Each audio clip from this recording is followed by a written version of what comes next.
Saint Augustin de Canterbury. On se demande toujours comment ces hommes, qui étaient faits pour le silence et la contemplation, qui, dès leur jeunesse, entrèrent comme moines pour passer leur vie à attendre le retour du Seigneur, acceptèrent, par amour pour leur prochain, de partir dans des endroits lointains, là où vivaient des tribus sauvages qui auraient pu les martyriser en un instant. Comment ces hommes et pourquoi ces hommes partirent comme cela pour annoncer l'évangile du Christ. Certains ont analysé en se disant c'était pour un point de vue politique, afin d'élargir le pouvoir de l'Église catholique. Mais ce sont des individus. Ils auraient pu vivre tranquillement.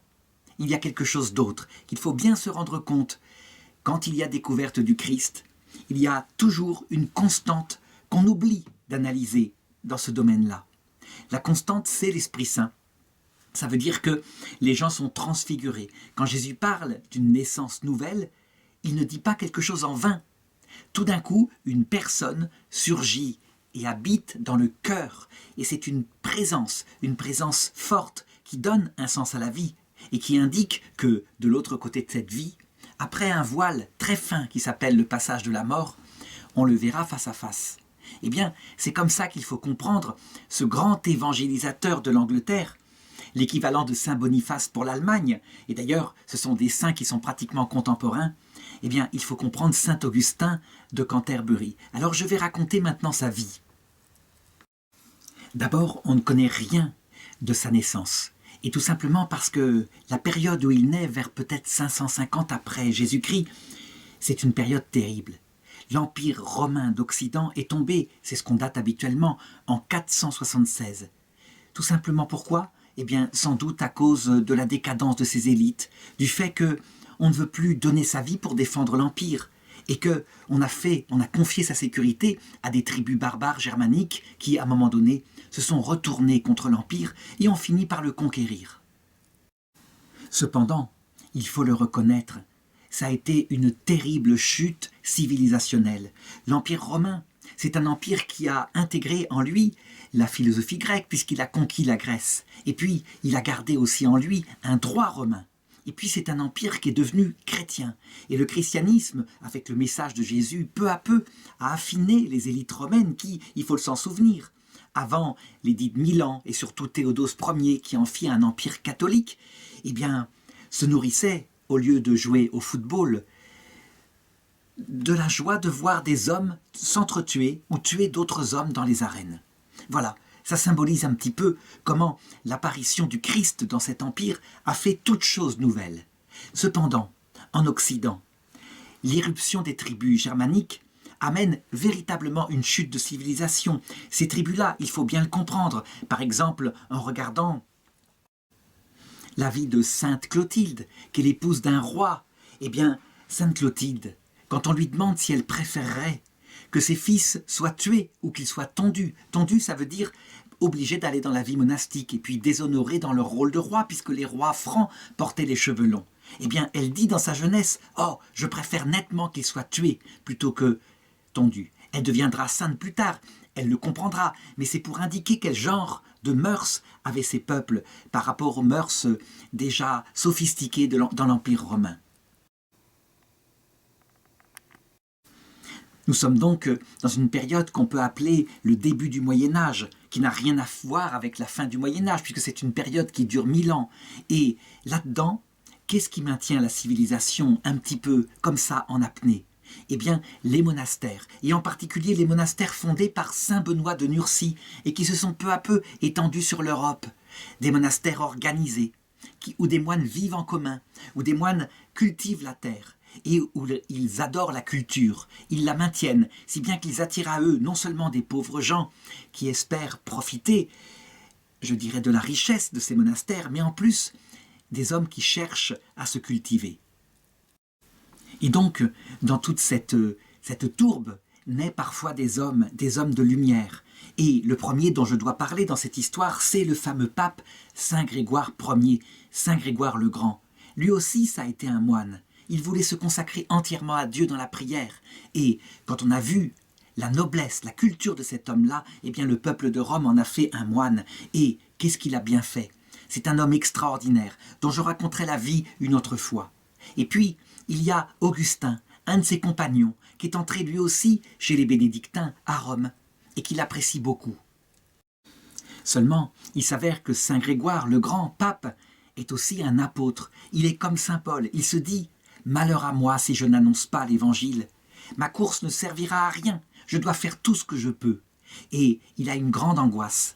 C'est le peuple du Royaume-Uni, enfin ce qu'on appelle maintenant le Royaume-Uni. À l'époque, ce ne sont pas du tout des Royaumes-Unis, ce sont des diversités de royaumes, avec à la base un peuple autochtone qui est celte, qui a déjà été évangélisé, mais qui est retombé dans le paganisme suite à des invasions, et en particulier une dernière invasion très violente, celle des Anglo-Saxons, un peuple germanique, et surtout les Saxons, un peuple païen mais extrêmement dur, extrêmement fier, qui refuse, par amour pour sa culture, toute évangélisation.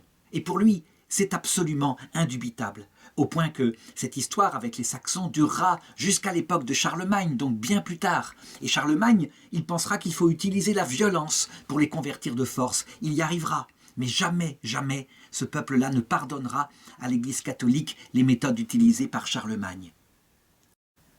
Eh bien, Saint Grégoire le Grand, quant à lui, il se demande comment évangéliser de nouveau cette terre de Bretagne. Comment l'évangéliser?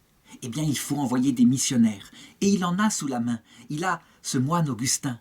Il veut lui donner les pleins pouvoirs. Alors il le convoque au Vatican et il lui parle. À cette époque-là, quand il le convoque, il est déjà le prieur de son monastère, le monastère Saint-André du mont Célius, et il lui tint un discours dont on peut deviner la teneur, ne serait-ce qu'en regardant ses œuvres. C'est un docteur de l'Église, à savoir un évêque, un bon évêque. Et il est l'évêque de Rome, il est, je dirais, le pape de l'Église catholique. Un bon évêque ne saurait être seulement un enseignant comme ça dans son petit diocèse. Il doit annoncer l'Évangile partout où l'Évangile n'est pas connu, pour une raison simple, le salut des âmes. Que deviendront les pauvres pécheurs, soumis à la tyrannie du paganisme? Est-ce qu'ils seront sauvés de l'autre côté de cette vie?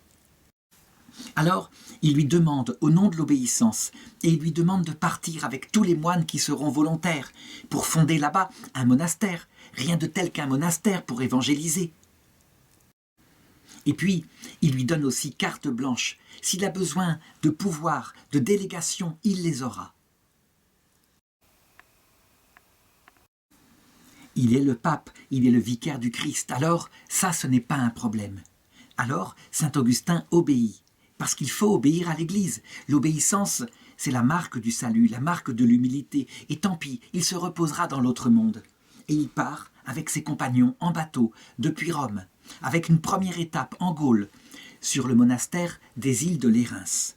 Et là, eh bien, les moines fréquentent les autres moines. Le monastère de Lérins est un monastère très ancien, l'un des plus anciens de l'Occident, qui a été fondé dès le IVe siècle. Et les moines de Lérins, qui eux sont au courant de ce qui se passe dans cette terre des Angles et des Saxons, du moins cette terre des Bretons qui a été conquise par les Angles et les Saxons, eh bien, ils leur dépeignent en termes extrêmement cruels les mœurs de ces moines. Si on voulait se faire une idée, il suffit de se souvenir de ce que vécurent les missionnaires français lorsqu'ils partirent au Nouveau Monde, au Québec, pour évangéliser. Eh bien, les Saxons, c'est un peu les Iroquois de l'époque. Quand ils attrapent des missionnaires ou des gens qui veulent leur changer leur culture, ils sont capables de les torturer durant des heures et de les tuer, parce qu'il n'est pas question qu'on vienne interférer dans leur fierté. Eh bien, la plupart des moines qui avaient accepté de l'accompagner pour une fondation tranquille, une fondation contemplative, prirent peur. Et ils demandèrent à rentrer à Rome, ou en tout cas, s'il ne fallait pas rentrer à Rome, d'avoir la certitude, une certitude solennelle, presque canonique, que c'était Dieu qui les envoyait.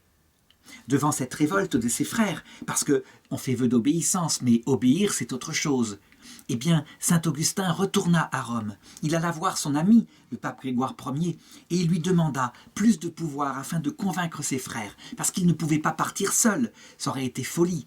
Il fallait impressionner ces peuples-là, justement, par une certaine solennité.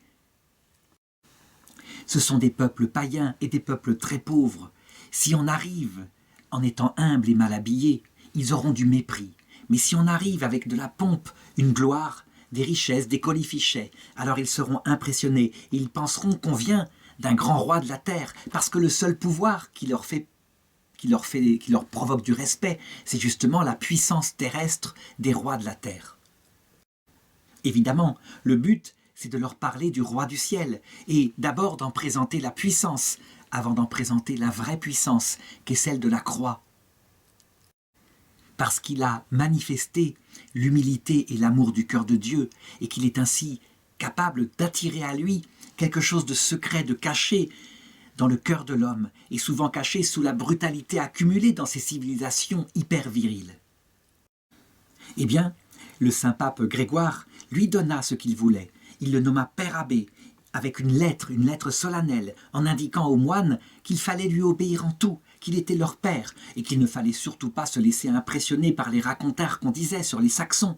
C'était une question d'approche et de respect. Si on les respectait dans leur dignité, alors il n'y aurait pas de problème. Et s'il y avait un problème, il fallait toujours garder en tête que nous ne faisions cela que pour la gloire de Dieu, et que mourir pour le Christ, c'était obtenir la couronne éternelle. Et ça, dans le cœur de ces moines, ça parlait tout de même. Eh bien, ça marche, et les moines, en tout cas la plupart, acceptent de le suivre. Finalement, contourner l'Espagne, c'est trop dangereux, et on choisit de prendre plutôt la route par la terre, beaucoup plus sûre. Et donc, on traverse la Gaule, qui est devenue la France quelque part déjà. On s'arrête à Paris, et puis on débarque un jour sur les plages du sud de cette Bretagne. C'est le royaume de Kent, un des grands royaumes de cette époque-là. En tout cas, peut-être, on pourrait dire, un de ces petits royaumes, avec à sa tête un roi qui s'appelle Ethelberg et qui a épousé une princesse catholique, la princesse Berthe. Qui est Berthe ? Eh bien, c'est une princesse franque, fille d'un roi, le roi de Paris, Caribert, dans cette époque où des tribus se partagent les anciennes richesses de l'Empire romain. Et il l'a épousée et il l'a aimée. Elle est belle, elle est intelligente, elle est chrétienne, elle est profondément sensible. Et donc, il n'est pas insensible à sa religion quelque part. En tout cas, elle va avoir une influence sur lui, certaine.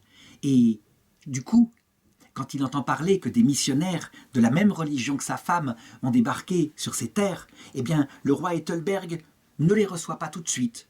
Pas question, il faut montrer sa dignité. Mais il leur permet de s'installer, et on verra, quelque temps plus tard, ce qu'en diront ces espions, et s'il faut se montrer. Au bout de quelque temps, eh bien, quand Ethelberg se rend compte que ces gens sont pacifiques, qu'ils amènent des cadeaux, qu'ils sont un peu les ambassadeurs du pape de Rome, donc un grand roi, quelque chose de noble, quelque chose qui est venu pour l'honorer, eh bien, il accepte de venir en grand équipage pour les voir. Et eux, ils ont le temps de se préparer et de se revêtir des plus beaux vêtements et des vêtements sacerdotaux pour ce qui concerne ceux qui sont prêtres. Et ils s'avancent en procession, avec des chants, solennellement, vers le roi Ethelberg. Le but, c'est de l'impressionner, évidemment, toujours pareil, s'adapter à la mentalité de ces peuples pour leur apporter le Christ par ses moyens, tant que ces moyens sont honnêtes. Et alors, il l'honore. Alors on pourrait dire, c'est flatterie de la vanité. Oui, mais c'est comme ça que fonctionne l'homme. On n'approche pas, je dirais, on n'attire pas des mouches avec du vinaigre, mais bien avec du miel. Et il l'honore, il lui offre des cadeaux et il lui parle du Christ. Parce que c'est le but. Il lui parle du Christ et il lui demande la permission, si c'est possible, de rester sur cette terre pour lui parler de ce grand roi du ciel, ce Dieu unique, le roi de sa femme. L'Église, elle a l'expérience de ces rois francs. Elle a l'expérience, par exemple, par rapport à d'autres, et elle sait que parler ainsi, directement, du mystère chrétien, la présence de Dieu dans le cœur, c'est pas les toucher. C'est plutôt quelqu'un de la puissance qu'ils veulent. Elle en a l'expérience, par exemple, avec Constantin, l'empereur de Rome, converti parce que Dieu lui donna la victoire militaire, tout simplement. Et ensuite, peu à peu, eh bien, il découvrit qui était Jésus-Christ. De la même façon, il vaut mieux parler de gloire et de puissance de Dieu plutôt que de ces mystères de l'intimité. Toujours est-il que ça marche. Le roi Ethelberg est convaincu, il est honoré aussi, et donc il accepte de demander le baptême. Il faut savoir qu'à l'époque, lorsqu'un roi de ces engeances-là demande le baptême, en général, la cour entière suit. C'est un peu comme un chef, et puis il y a le troupeau. Et de toute façon, l'humanité a toujours été comme ça. Il y a toujours une petite partie des hommes qui conduisent, et les autres suivent, quelle que soit la direction où ils les emmènent. On peut dire que c'est désespérant concernant la nature humaine, mais le Seigneur, lui, il sait ce qu'il y a dans le cœur de l'homme. Et il faut se rappeler ce texte quand ces gens viennent pour entendre sa parole parce qu'ils l'ont entendu, qui multipliait du pain. Et donc en fait, ils viennent pour manger. On pourrait dire, c'est triste. Ils ne viennent que pour manger. Eh bien, Jésus, à ce moment, son cœur entre en joie. Et il regarde au-delà de ça, et il dit à ses disciples, la moisson, regardez-la, elle est prête à être moissonnée pour la vie éternelle. Pourquoi ? Parce que la faiblesse du cœur de l'homme, eh bien, c'est pour apprendre à l'homme sa misère que Dieu a permis les conséquences du péché originel. Et c'est pas pour le damner à cause de cette faiblesse-là, bien sûr. Donc c'est un regard très profond. Eh bien, on peut dire que le pape Grégoire et saint Augustin, finalement, avaient un peu ce regard, sans illusion, sur les hommes de cette époque-là. D'autre part, il ne faut pas s'illusionner, il ne faut pas croire que parce que Ethelberg reçut le baptême, il abandonna la foi de ses ancêtres. Non, au départ c'est un mixte. Il faut longtemps pour évangéliser toute cette foi par exemple dans la survie des ancêtres, qui est aussi la foi catholique, mais il faut bien lui donner le sens profond qu'a donné Jésus-Christ. Est-ce que les ancêtres sont des fantômes nuisibles à qui il faut offrir des sacrifices ? Non. Certainement que ces fantômes existent, mais ce sont en fait des âmes errantes, des âmes malheureuses du purgatoire, et il faut prier pour elles afin qu'elles passent dans l'autre monde. Est-ce que ces ancêtres arrivent au paradis parce qu'ils ont oxy bon nombre d'ennemis à la guerre ? Non. Ce qui permet de conduire au paradis, c'est un cœur humble, un cœur qui est droit, un cœur qui se comporte bien avec Dieu et avec les autres. Ça va être longtemps, une longue évangélisation qui le fera par la suite. Toujours est-il que, malgré, je dirais, cette évangélisation de surface, eh bien le roi permet à cette mission grégorienne de s'installer plus près de lui. Dans la ville de Cantorbéry, qui est la capitale de son royaume, et il leur assigne une demeure stable, la porte de l'hôtellerie qui s'appelle Stable Gate. Et il leur donne qu'on leur fournisse de la nourriture parce que, évidemment, ils n'ont rien, ils n'ont pas cultivé les champs. Et donc, ils commencent à vivre leur vie monastique. Parce que, il ne faut jamais l'oublier, je l'ai dit au début de cette vidéo, ce sont des êtres de prière. Ils ne font ça que par amour de Dieu et par amour du prochain. Est-ce qu'il faut se répandre en activisme pour prêcher partout ? Non, c'est Dieu qui donnera la victoire. C'est Dieu qui, par sa puissance, attirera les cœurs à lui. Et ensuite, après avoir prié, eh bien, partout où ils vont, avec l'autorisation du roi, ils annoncent l'évangile au peuple et d'abord aux nobles. Les nobles, ils étaient de la même engeance que le roi. Ils entendaient le contenu du message et certains, manifestement, étaient saisis par Dieu et par la grâce. Mais d'autres, ils regardaient, ils voulaient des preuves, que ça parlait bien de Dieu, et ils attendaient des miracles. Eh bien Dieu, il pourvoyait. Ça veut dire qu'il fit pas mal de miracles par les mains de ses missionnaires, et en particulier des guérisons. Par exemple, quand on approchait une croix sur un malade, il arrivait que Dieu le guérisse. Et ça les marquait beaucoup. On avait donc affaire à un esprit supérieur, quelqu'un d'être plus fort, capable d'être plus fort que les esprits habituels qu'il priait. Mais il y avait surtout une chose, c'était l'image que donnaient ces moines, leur bonté, leur gentillesse, leur humour, leur respect. Une forme de vie qu'ils n'avaient pas l'habitude de connaître, eux qui s'offusquaient pour la moindre humiliation, capables de se battre, etc., pour un rien, se laissant aller à leur colère, traitant mal leurs femmes, devant la noblesse de mœurs de ces hommes qui en plus n'avaient pas de femmes et qui les respectaient comme des personnes humaines. Eh bien, manifestement, il y avait là une supériorité, si bien que beaucoup de gens, beaucoup de nobles en particulier, commencèrent à demander le baptême aussi.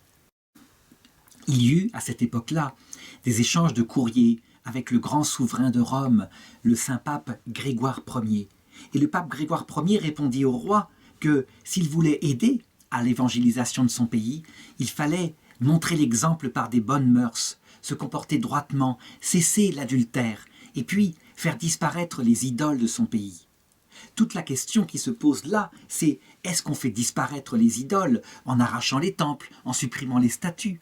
Ou est-ce qu'on fait les choses plus intelligemment, en remplaçant les temples des idoles par exemple, un culte d'un saint qui a à peu près la même histoire que l'idole. Par exemple, Vénus l'a remplacée par la Vierge Marie, et puis Mars peut-être par Saint Michel, quelque chose comme ça.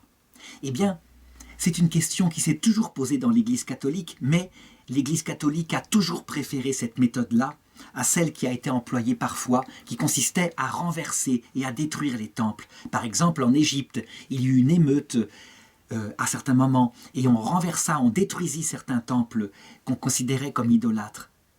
C'est des choses qui restent sur la mémoire des peuples. Il vaut mieux évangéliser. Et c'est ce qu'ils firent.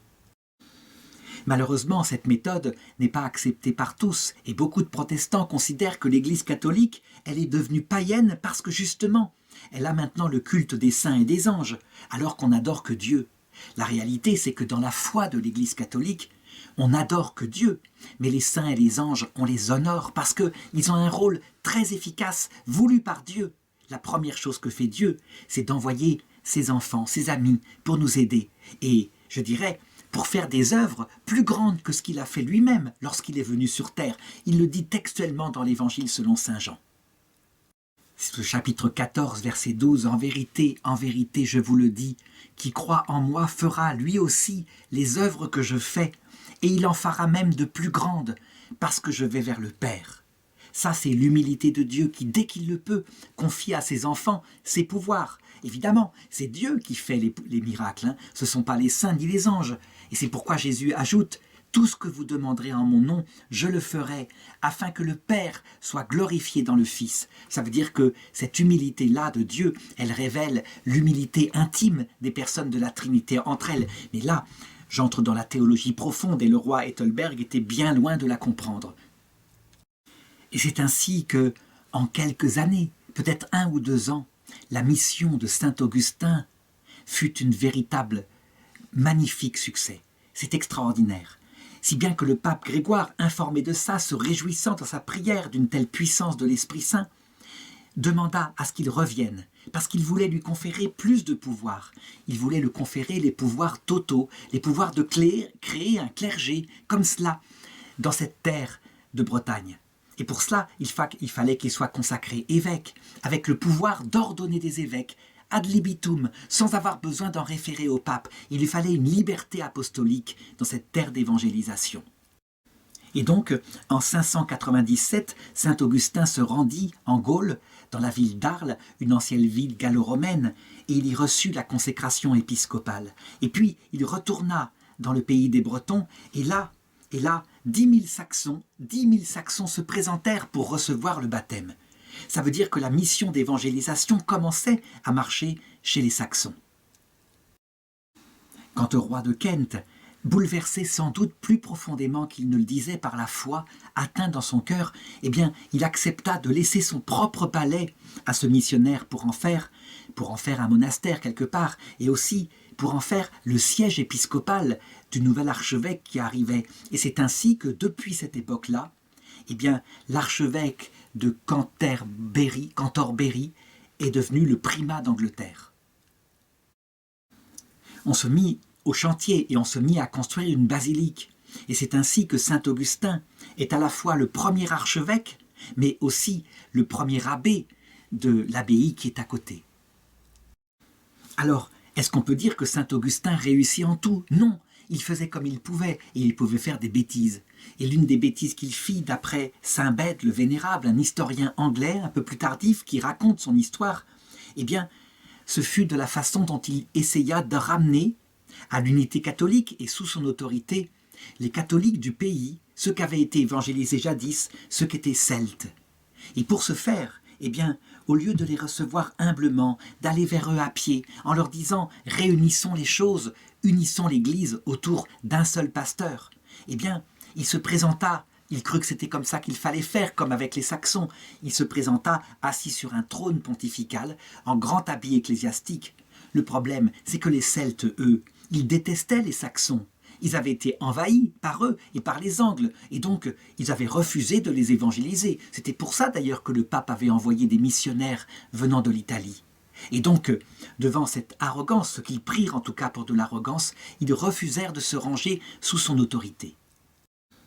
Il faudra 100 ans pour arriver à unifier tout ça et à réconcilier les chrétiens bretons et puis les chrétiens angles et les chrétiens saxons. Ça ne se fait pas comme ça parce que tout simplement ces peuples sont en rivalité politique. C'est une chose dont il faut tenir compte. Évidemment, ça finira par se faire. Par la puissance du Christ et aussi certainement parce que ces peuples finiront par se marier entre eux et finiront par se respecter. Saint Grégoire, quant à lui, il avait parfaitement compris la mentalité de ces peuples sauvages, comme on disait à l'époque. Et donc, il lui envoya de Rome 12 nouveaux collaborateurs. Et il les combla de richesses, c'est-à-dire des vêtements sacerdotaux magnifiques, des vases sacrés, des bijoux, des choses qui pourraient servir à la fois de cadeaux pour eux, mais aussi et surtout pour un culte grandiose. Encore une fois, je devrais m'arrêter maintenant en disant, mais pourquoi un culte grandiose? Est-ce qu'il ne faut pas honorer notre Dieu dans la pauvreté? Est-ce qu'il ne faut pas plutôt prendre la mentalité que prendront les cisterciens plus tard avec des églises dépouillées? On s'adapte à la mentalité des peuples. Comme dit saint Paul, je me suis fait pauvre avec les pauvres, esclave avec les esclaves, riche avec les riches. Ces peuples-là ont besoin que la gloire de Dieu soit manifestée, alors il faut la manifester par de la beauté, qui est dans les chants, qui est dans la liturgie, dans les ornements sacerdotaux, dans les beaux bâtiments.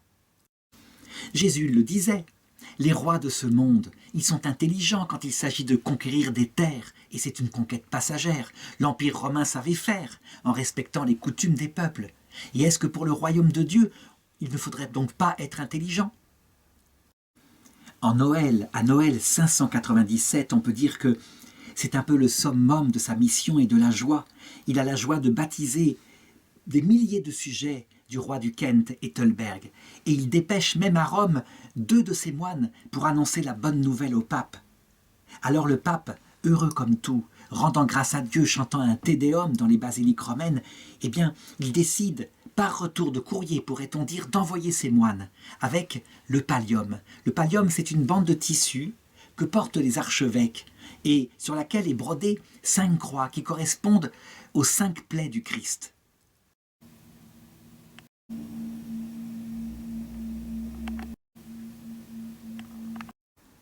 Le pape lui envoie aussi des missionnaires qui seront extraordinaires et des saints comme par exemple Saint Mellitus qui est mort en 624, Justus de Canterbury, Paulin d'York qui est mort en 644.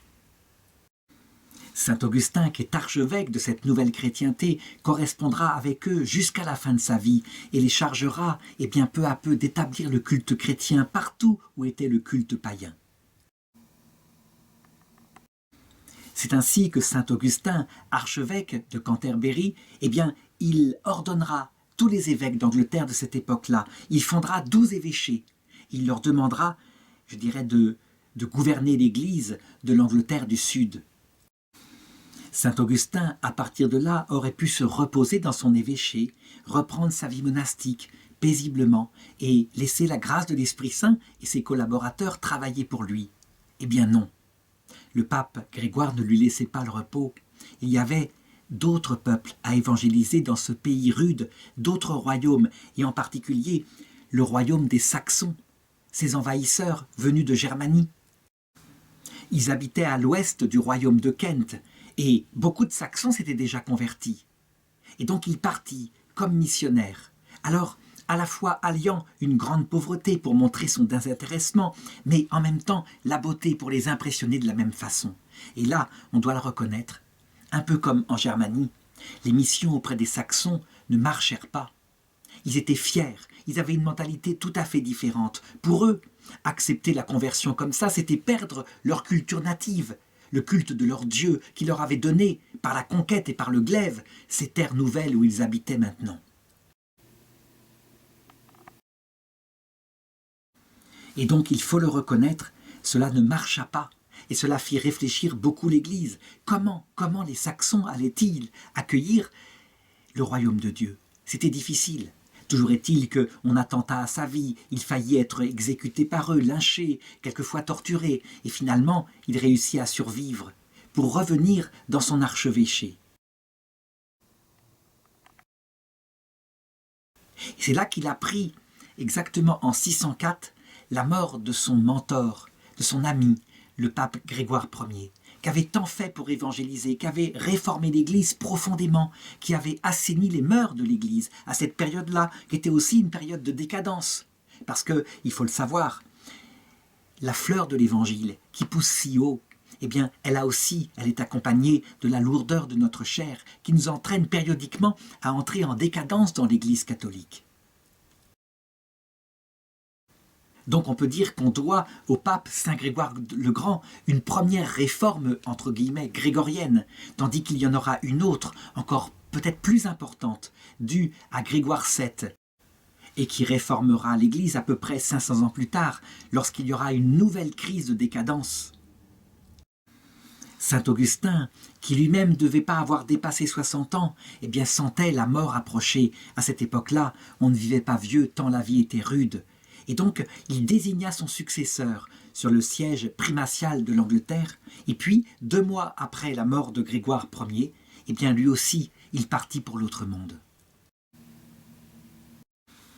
Il laissait l'Église d'Angleterre, qu'allait devenir plus tard le Royaume-Uni, l'Église qu'il avait construite en pierre inachevée, et l'Église qu'il avait construite dans le cœur des hommes elle-même inachevée. Il y avait tout un travail de purification à faire, et qui certainement serait achevé par le Seigneur lui-même dans l'autre monde. Parce que, fort heureusement, il y a d'autres étapes de la purification du cœur après la mort. Je sais que c'est aussi une chose que les protestants ont tendance à refuser en disant « c'est une invention de l'Église catholique ». En réalité, si le lien avec Dieu est un amour réciproque, une alliance sainte, Dieu de son côté, il a tout fait, mais nous, il faut que notre robe soit rendue blanche, immaculée, afin que nous puissions voir face à face ce Dieu qui nous attend dans l'autre monde. Comme il l'avait dit d'ailleurs à Moïse, « Personne ne peut me voir sans mourir à soi-même. » Ça veut dire sans devenir un cœur pauvre, un cœur humble, un cœur aimant, ce que Jésus appelle l'épouse préparée pour les noces éternelles. Et je voudrais terminer cette vidéo en lisant un extrait d'un livre de Saint Bède le Vénérable, docteur de l'Église, qui est de ce royaume-là, ici, de ce pays d'Angleterre, et qui écrivit quelques années plus tard la vie de son premier évangélisateur. Voilà ce qu'il dit. C'est dans l'Histoire ecclésiastique des Anglais, au chapitre 1, verset 26. Augustin et ses compagnons avaient à peine pris possession du siège qui leur avait été concédé, qu'ils se mirent à imiter la vie apostolique de l'Église primitive. Ils se consacraient à la prière continuelle, aux veilles, aux jeûnes, et ils prêchaient la parole de vie à ceux qu'ils pouvaient. Ils méprisaient les choses de ce monde comme étrangères. Et de ceux auxquels ils enseignaient, ils ne prenaient que ce peu qui leur paraissait nécessaire pour leur subsistance. Eux-mêmes vivaient suivant en tout les préceptes qu'ils enseignaient aux autres, le cœur toujours prêt à supporter n'importe quelle adversité, et même à mourir pour la vérité qu'ils annonçaient. Voilà, on a là résumé par Saint Bède ce que c'est qu'un missionnaire.